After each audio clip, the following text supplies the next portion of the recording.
माही आया है बिंदी को बुलाने अपने बर्थडे में ले जाने के लिए और अविराज ने सच्चाई का पता लगा लिया है।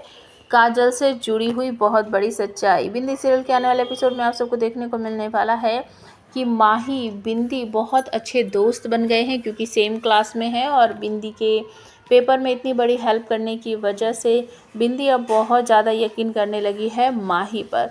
तो माही का बर्थडे आने वाला है और वो यहाँ पर उसके इतने अच्छे खासे दोस्त हैं नहीं, क्योंकि वो अभी आया है। बिंदी से वो 4-5 बार मिल चुका है। बिंदी उसके घर में भी आई थी कन्या पूजन में। तो अब वो सोच रहा है कि मैं बिंदी को अपने बर्थडे में बुलाऊं। दरवाजे के बाहर इतनी बड़ी सारी गाड़ी देखकर मामी चौंक जाती है और पूछती है, ए बिंदी ये कौन है? तो बिंदी बताती है कि मामी ये वही है जिसने घर हम कन्या पूजन में गए थे, जिन्होंने ना जो सोने का सिक्का दिया था। अब ना ये हमारे ही स्कूल में हमारी क्लास में पढ़ता है।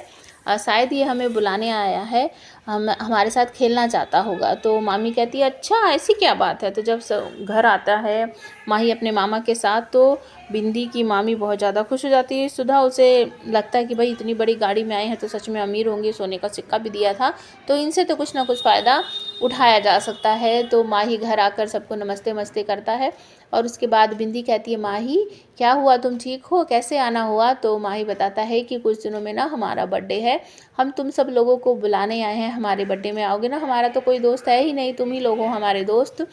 तो सुधा मामी को ऐसा लगता है कि बहुत बड़ी मछली जाल में फंस गई है, इनसे थोड़ा मेल मिलाप सा करती हैं। तो पानी वानी पिलाती है, उसके बाद कहती है बेटा चाय ठंडा कुछ लाऊं तुम्हारे लिए? तो जो मामा जी होते हैं शायद वो मना कर देते हैं कि नहीं नहीं हमें निकलना है, हमें और जगह भी जाना है, बहुत सारे काम हैं। तो वो माही की तरफ को जाती है कि मैं ना बहुत अच्छे ब्रेड पकोड़े बनाती हूँ माही, बेटा मैं तुम्हारे लिए अभी 2 मिनट में बना कर लाती हूँ। लेकिन माही मना कर देता है, नहीं आंटी थैंक्स, मुझे बस अभी जाना है। तो वो सभी बच्चों को कह देता है कि तुम सबको मेरे बर्थडे में आना है। दूसरी तरफ अविराज को ये बात बिल्कुल भी हजम ही नहीं हो रही है कि काजल हमसे डर नहीं रही है, हमारी आंखों में आंखें डालकर हमको धमकी दे रही है।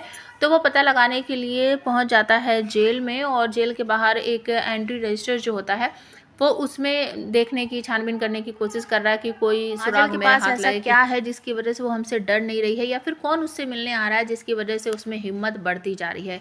तो रजिस्टर में जब वो नाम वाम चेक कर रहा होता है तो वहाँ पर सरद का नाम देखकर वो चौंक जाता है कि ये कैसे मिलने आ सकता है काजल से। तो वो तुरंत ही फ़ोन करके या फिर भैया जी के पास पहुँच उसको बताता है कि काजल से मिलने जेल में सरद जा रहा है। मुझे ऐसा लग रहा है कि सरद को हमारे खिलाफ कोई ना कोई सबूत ज़रूर मिल गया है।